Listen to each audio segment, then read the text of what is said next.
as introduced by our lovely host, please allow me to present the regional offices updates and key accomplishments for calendar year 2026. This presentation highlights our accomplishments from January to May, as well as our priority programs and activities for the remainder of the year, aligned with the strategic direction of the department and the celebration of the National ICT Month. So to start, as mentioned by our host, under the leadership of our Secretary Henry Roel Aguda, the department's programs are guided by four major strategic thrusts. The first is Digital First Economy. Under this thrust, the ICT CAR continues to strengthen the capabilities of our citizens, workforce, entrepreneurs, and future technology professionals through responsive and relevant digital skills development initiatives.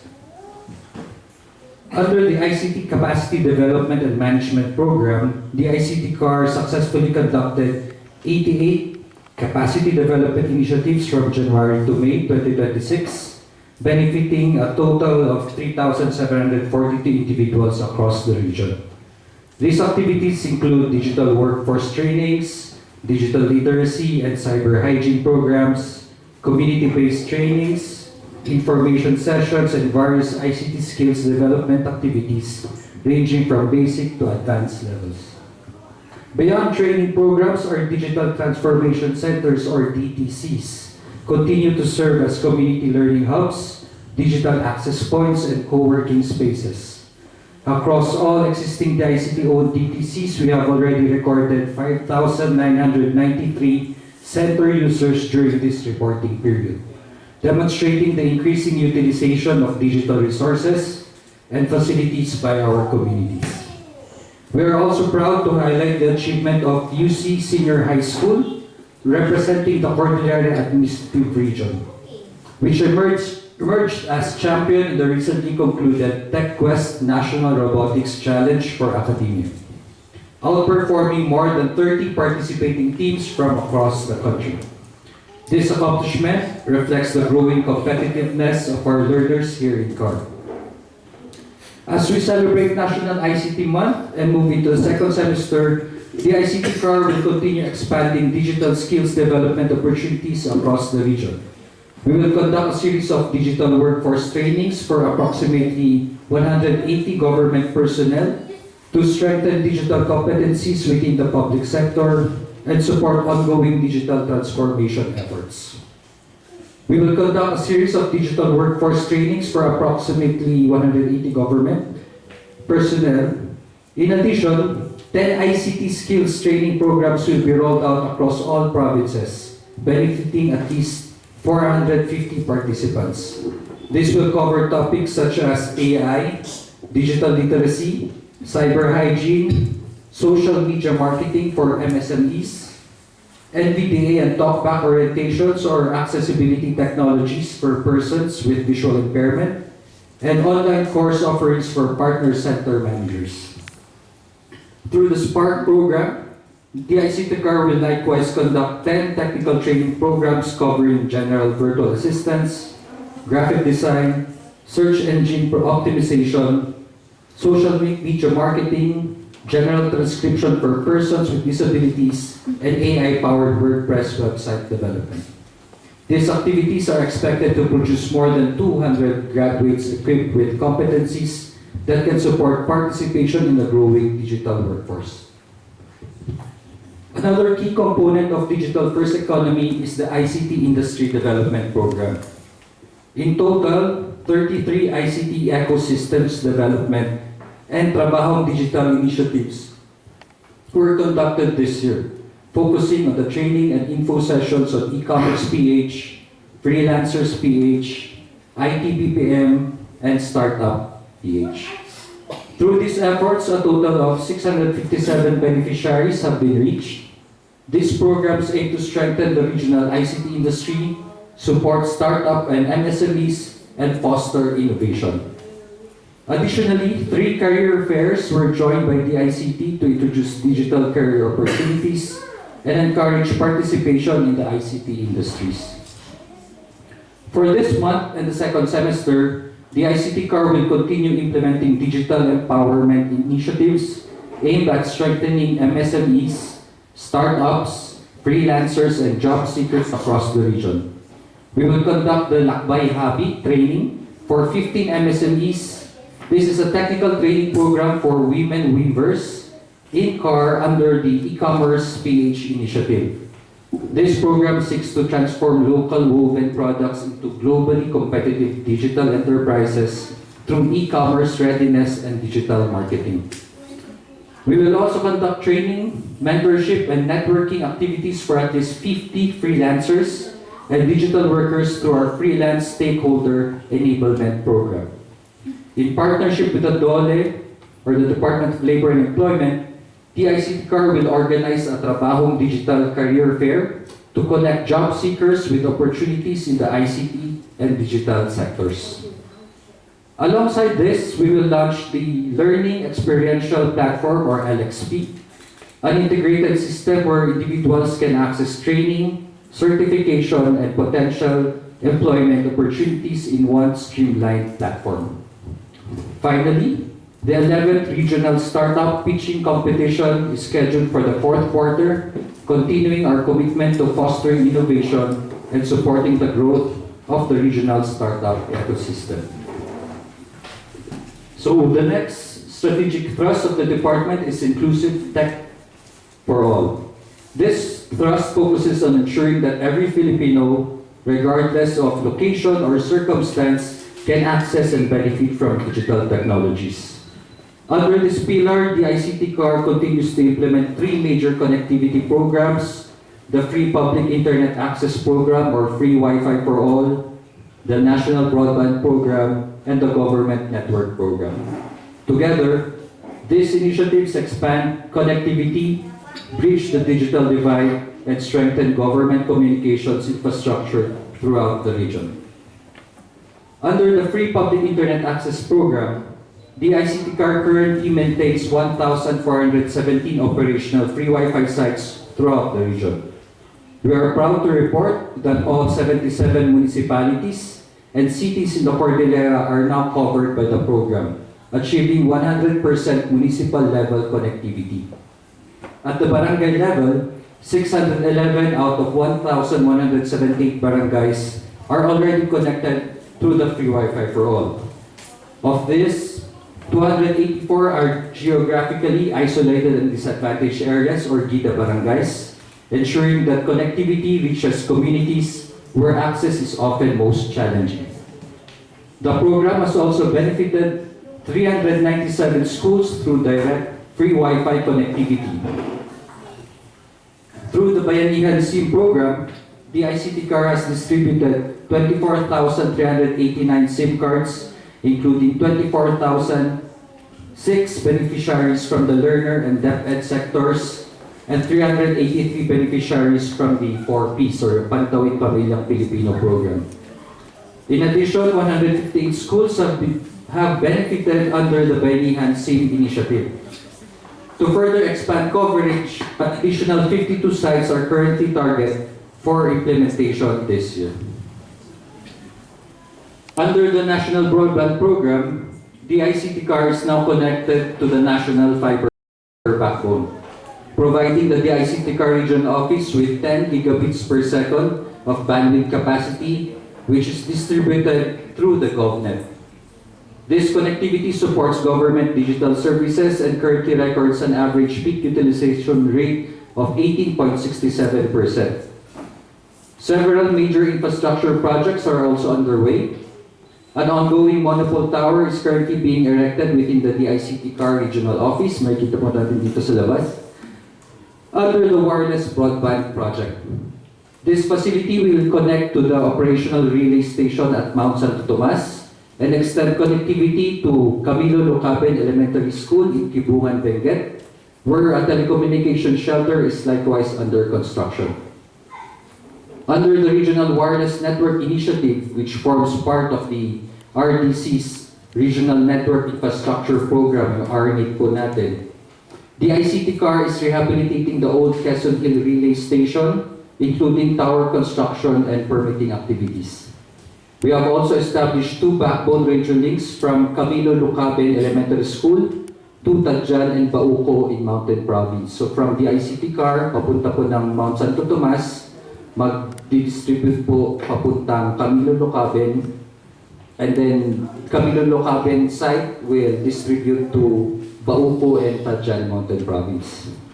Additionally, 8 government agencies in Abra are already benefiting from the connectivity from the NBP bandwidth provided through the ICT Cars wireless network connection originating from Vigan City, Ilocos Sur. So from the national fiber backbone located in Vigan, Ilocos Sur, we have a wireless connection going to Mount Canyao, and then from Mount Canyao, papunta po ng Bangued, Abra. And from Bangued, Abra, na-distribute po natin through fiber optic cable yung internet po natin papunta sa 8 government agencies. Under the Government Network Program, or GovNet, the ICT continues to strengthen government connectivity in the region's center, which is Baguio and Benguet. From only 28 kilometers of fiber optic cable when GovNet was launched in 2016, the network has now expanded to 45 kilometers. Today, GovNet interconnects 107 government offices and agencies across Baguio City and Benguet, compared to only 41 beneficiaries when the project was first implemented. This year alone, 5 new government offices located in Wangan, Trinidad, Benguet were successfully integrated into the network. As Director mentioned a while ago, during this National ICT Month, we will launch 13 sites in Wangan, Trinidad. Beneficiary agencies receive high-speed internet connectivity of up to 1 gigabit per second, while our 8 strategic points of presence, or POP, beneficiaries can support up to 10 gigabits per second.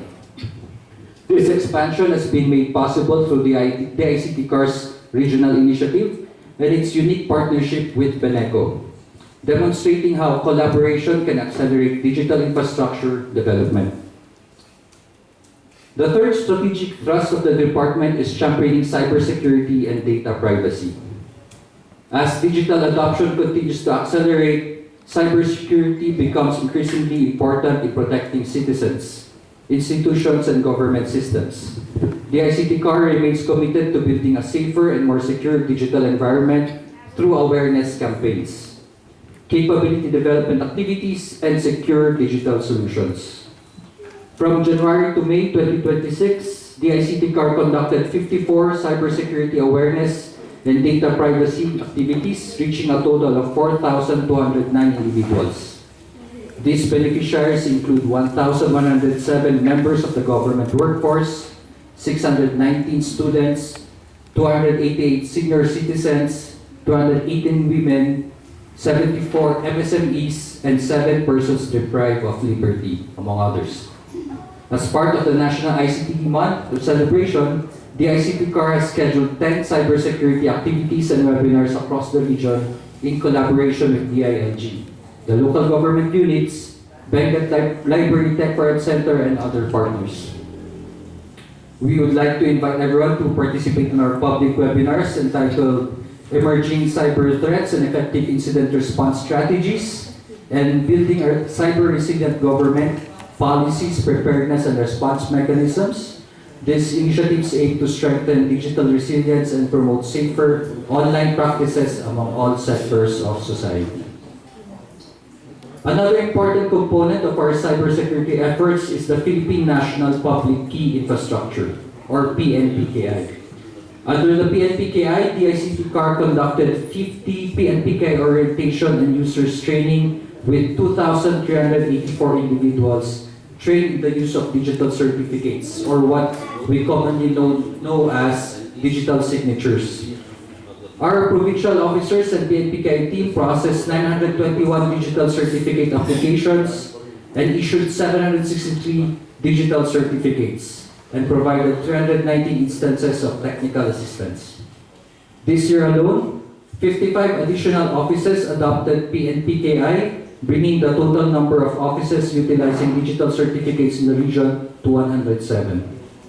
Among the agencies actively supporting PNPK adoption are PSA, DTI, BJMP, PSP, and most recently, all DSWD offices, including their provincial offices across the Cordillera.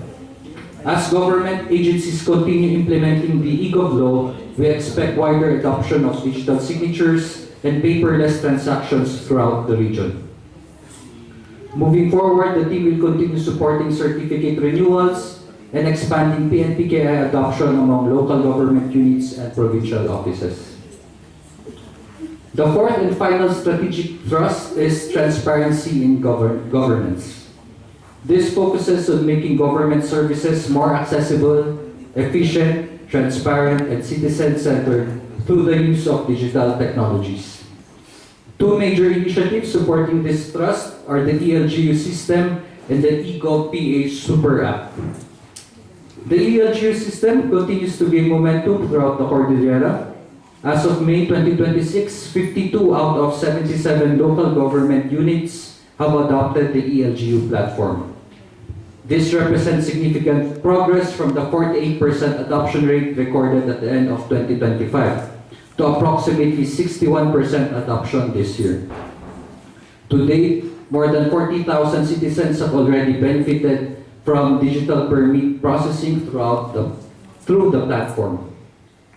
The ELGU system supports the online processing of business permits, barangay clearances, building permits, and other government transactions in support of Republic Act 11032, or the Ease of Doing Business and Efficient Government Service Delivery Act. We would also like to congratulate the provinces of Apayao and Ifugao for achieving 100% municipal adoption of the ELGU system. Upcoming onboarding activities are scheduled for Tagyoman and San Juan in Abra, as well as Besao and Natonin in Mountain Province, so ngayon pong National ICT Month. And we hope in the remaining months for this year, mas madadagdagan pa po ang mag-a-adopt ng ELGU system. Another major digital transformation initiative is the eGov PH app, the government's one-stop digital platform for accessing government services. This year, the ICT CAR conducted 60 eGov PH orientations, 36 visibility campaign activities, and provided 37 technical support interventions throughout the region. As a result, CAR recorded a 21.63% increase in downloads as of February 2026. To date, the region now has 282,802 active eGov PH users. These figures demonstrate the increasing adoption of digital government services and the growing confidence of our citizens in digital platforms. We encourage everyone to download, explore, and maximize the benefits of the eGov PH as we continue working toward a more accessible and citizen-centric government. So before I close, let me introduce also our focal persons for the projects and programs introduced today. So for the Free Wi-Fi for All program and our DRM focal, we have Engineer Alexander Padua. For the eGov PH, ELGU, and GovNet, as well as NPP, we have Engineer Ana Patricia Tesoro. For the National ICT Policy and Planning Bureau focal person, we have Mr. Franksen Pinson. He's also in charge of special concerns and government web hosting services and other online services provided by the DICT Central Office. And we have Dr. Dun Vincent Bueno, our focal person for cybersecurity and PNPKI. And last but not the least, our NICTM Secretariat, nasa likod po, Engineer Kat Aguilar, our focal person for the ICT Literacy and Competency Development Bureau and the ICT Industry Development Bureau. So, sila po ang mga kasama namin dito naman po sa regional office. So in closing, these accomplishments reflect the collective efforts of the ICT CAR, together with our partner agencies, local government units, educational institutions, private sector, stakeholders, and communities across the Cordillera. As we celebrate the National ICT Month and commemorate the 10th anniversary of the department, we reaffirm our commitment to building a digitally empowered region. Together, let us continue building a more connected, inclusive, secure, and digitally empowered Cordillera. Maraming salamat po and a blessed weekend.